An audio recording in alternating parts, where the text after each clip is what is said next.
अस्सलाम वालेकुम नाज़रीन, मैं हूं वसीम अली और आप देख रहे हैं Wasim Ali official YouTube channel. नाज़रीन, आपने ब्लड बैंक का नाम तो सुना होगा और आप में से बहुत से ऐसे लोग होंगे जिन्होंने ब्लड बैंक के अंदर जाके अपना ब्लड जो है वो डोनेट भी किया होगा। और ज़रूरत पड़ने पर जब कोई मरीज़ होता है जिसको ब्लड की कमी होती है या फिर ऑपरेशन होता है तो जाके आपने जाके वहाँ से ब्लड बैंक की खिदमात हासिल की होंगी, वहाँ से ब्लड लिया भी होगा। ये तो एक तरफ की चीज़ है, लेकिन दूसरी तरफ जो अब एक नई चीज़ पाकिस्तान के अंदर आ गई है वो ये है कि पाकिस्तान के अंदर जो चीज़ लॉन्च की गई है वो ये है कि इंसानी दूध के बैंक जो है वो कायम कर देंगे, यानी कि ह्यूमन मिल्क बैंक जो है वो बना के रख दिए गए हैं। और ये जो बनाया गया सबसे पहले सिंध के अंदर बनाया गया, उसका इफ्तिताह भी हो गया, लेकिन इसको इफ्तिताह के साथ ही रोक भी दिया गया। इसके खिलाफ बहुत से फतवे भी आ गए। अब ये जो इंसानी दूध के बैंक बनाए गए ना, तो इस इदारे का क्या मकसद है, कौन सा इदारा जो वो इसे चलाना चाह रहा था, अब उनका जो विजन है वो क्या है,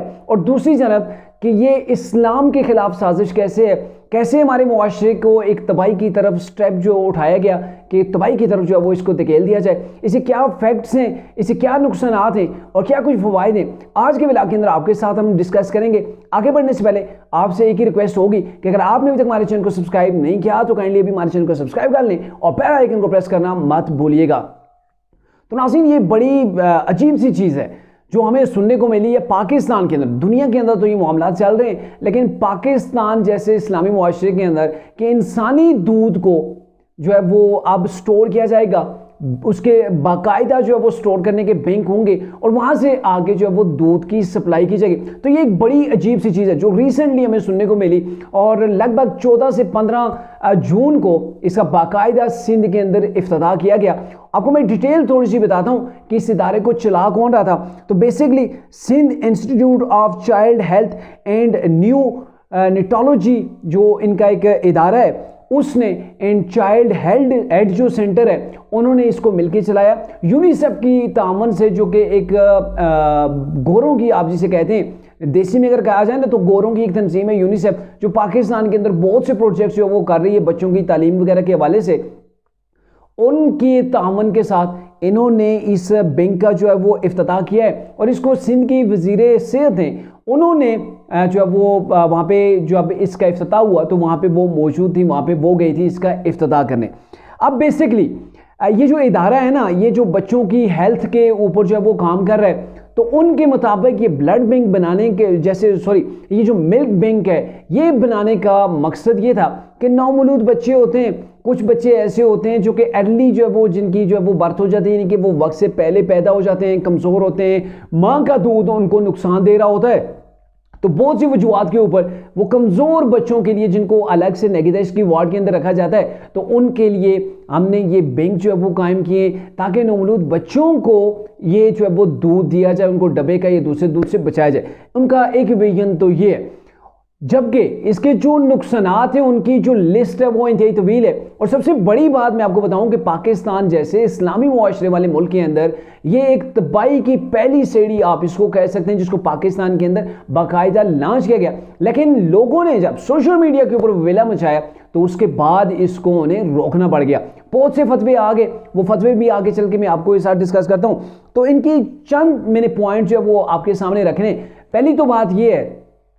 कि ये जो इंसानी ह्यूमन मिल्क बैंक जो बनाए गए इसकी वजह से रज़ात का मसला सबसे बड़े लेवल के ऊपर पैदा होता है। रज़ात का मसला इसे कहते हैं कि जो कोई माँ अपने बच्चे के अलावा किसी और के बच्चे को अगर दूध पिलाती है तो वो रज़ाई माँ हो जाती है, और फिर जो उसके बच्चे होते हैं वो आपस में रज़ाई बहन भाई हो जाते हैं, यानी कि रज़ाई बहन भाई ऐसे बहन भाई हैं जिनका आपस में निकाह नहीं होता। यहाँ पे आपको मैं एक छोटी सी मिसाल देता हूँ। सिंध के एक शहर के अंदर, कराची के अंदर ही फर्ज किया, किसी कराची की कोई साइट है, वहाँ पे इस बैंक को जो है वो कायम कर दिया गया और वहाँ के हॉस्पिटल के अंदर जब बच्चे जाएंगे तो उनको उन्हीं का दूध दिया जाएगा। मिसाल के तौर पर 500 खवातीन ने जाके जो है वो मुफ्त के अंदर वहाँ पे जो है वो डोनेट किया दूध,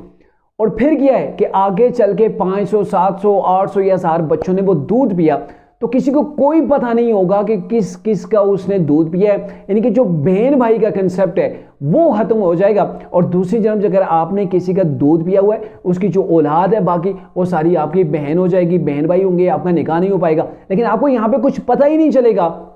कि हॉस्पिटल के अंदर आपने किसका दूध पिया था, कौन है दूध पिलाने वाली। तो ये एक ऐसी चीज़ है कि फ़र्ज़ किया अगर 500 माओं ने दूध दिया, आगे 1000 बच्चों ने जो वो दूध पी लिया, तो इनके बच्चे अगर आपस में कहीं आगे चल के शादी हो जाती है तो उसका जो जुर्म है वो जो है वो सबके ऊपर जो उसका मलबा पड़ेगा। ऐसे क्योंकि ये जो रज़ाई बहन भाई होते हैं इनका आपको भी पता है कि इनका निकाह आपस में जायज़ नहीं है। दूसरी बात जो इसके बाद सबसे अहम चीज़ आ जाती है कि इंसानी दूध की खरीदो फरोख्त का एक नया जो वो सेटअप शुरू हो जाएगा, एक नया बाजार जो है वो गर्म हो जाएगा। जैसे ब्लड बैंक है ना, वो अपना काम कर रहे हैं, प्रॉफिट भी ले रहे हैं, जो वो सप्लाई भी कर रहे हैं सारी चीज़ें, जैसे मार्केट के अंदर दीगर चीज़ें आपको मिल रही हैं, वैसे ही फिर आपको पाकिस्तान के अंदर ये फीमेल्स का जो दूध है इसकी खरीदो फरोख्त आपको नजर आएगी। और इसका सबसे बड़ा नुकसान क्या होगा? बड़ा नुकसान ये होगा ना, जो गरीब माएँ हैं वो अपने बच्चों को अपनी छाती का दूध पिलाने के बजाय उनको दीगर चीज़ें फीड करके ना उनका पेट भरेंगी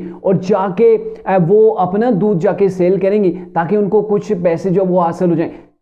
तीसरे नंबर के ऊपर जो अमीर लोग हैं, आपको पता है वैसे वो डब्बे के दूध की तरफ ज़्यादा जाती हैं। फीमेल्स जो हैं वो ज़्यादा इस चीज़ के ऊपर फोकस रखती हैं कि उनकी जो स्मार्टनेस है वो ख़त्म ना हो, जो उनकी ताकि वो इस चीज़ के प्रोसेस से गुजरे ही ना, तो वो फीड करती हैं, वो डब्बे वाला दूध या बाहर से लेके वो फीड कर रहे होते हैं। तो इसके अंदर ये है कि अमीर लोग फिर बाकायदा लोगों से दूध खरीदेंगे, इंसानी दूध खरीदेंगे, वो बच्चों को पिलाएंगे। तो ये होगा कि जो बच्चों का अपना हक है कि अपनी माँ की छाती से वो दूध पिए, तो उससे भी वो बच्चे जो है वो महरूम हो जाएंगे। इसके अलावा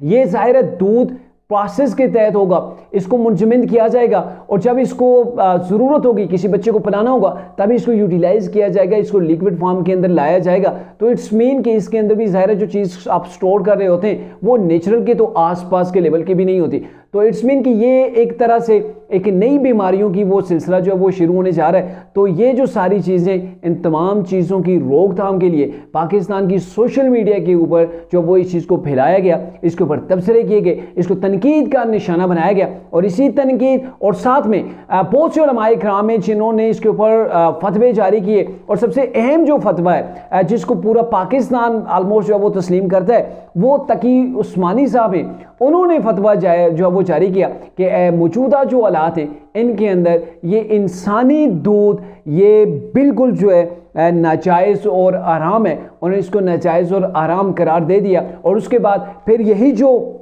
Sindh institute of child health का और ये जो सेंटर है उन्होंने ये किया कि इसको फ़िलहाल काम करने से रोक दिया। इन्होंने ये कहा जी हम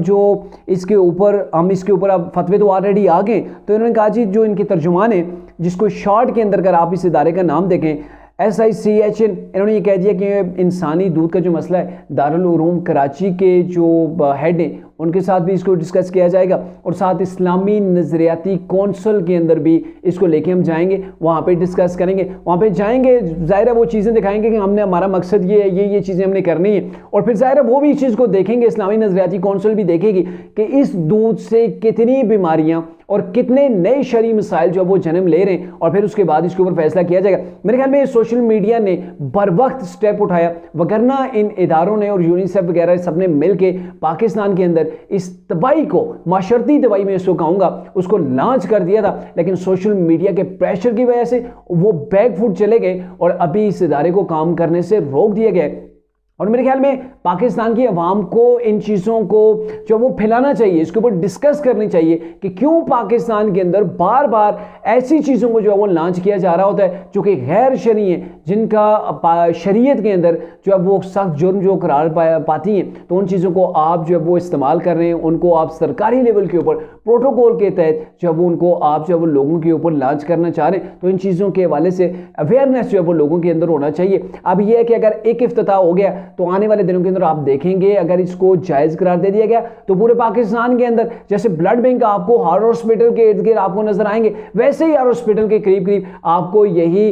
इंसानी दूध के बैंक जो है वो नजर आएंगे। और फिर इसके बाद जो खरीदो फरोख्त होगी इंसानी दूध की, तो इसका एक नया बाजार गर्म हो जाएगा जो कि पाकिस्तानी मुआशरे के लिए तबाह है। छोटे नौमौलूद बच्चों का जो हक है वो जो है वो गस्ब होगा। तो ये तमाम मसाइल जो है वो इसकी जड़ को अभी से अगर ख़त्म कर दिया जाए तो मेरे ख्याल में ये बहुत बेहतर होगा पाकिस्तान के मुआशरे के लिए।